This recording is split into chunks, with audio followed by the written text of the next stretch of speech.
आता शिर्डी माझे पंढरपूर ही आरती होईल। आरतीनंतर दर्शन रांगा सुरू होतील।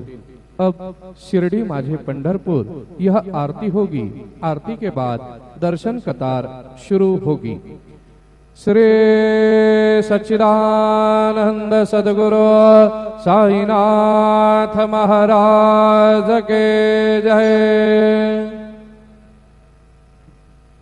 हरि ओम अम्बे अम्बिके अम्बालिके नमानयति कष्टन सशस्त्य शवकाः सुभद्रिकां पीलवासिनीं पावकानाः सरस्वती बाजेभिर्बाजिनीवती जज्ञहं वष्टुधिया वसुः गुरुर्ब्रह्मा गुरुर्विष्णुः गुरुर्देवो महेश्वरः गुरुः साक्षात् परब्रह्म तस्मै श्री गुरुवे नमः।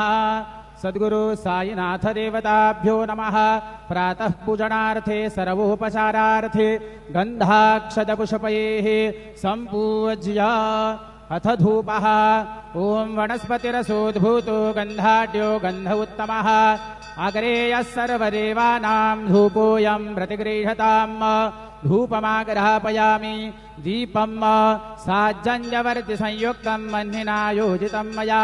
दीपं गृहाण देवेश त्रैलोक्यतिमिरापः दीपं दर्शयामि अथ नैवेद्यं नाभ्या आसीदन्तरिक्षगोशीर्ष्णोद्यौः समवर्तत पद्भ्यां भूमिर्दिशः श्रोत्रात् तथा लोकाम् अकल्पयन् चतुष्कोणमण्डलं कृत्वा तदुपरि नैवेद्यपात्रं निधाय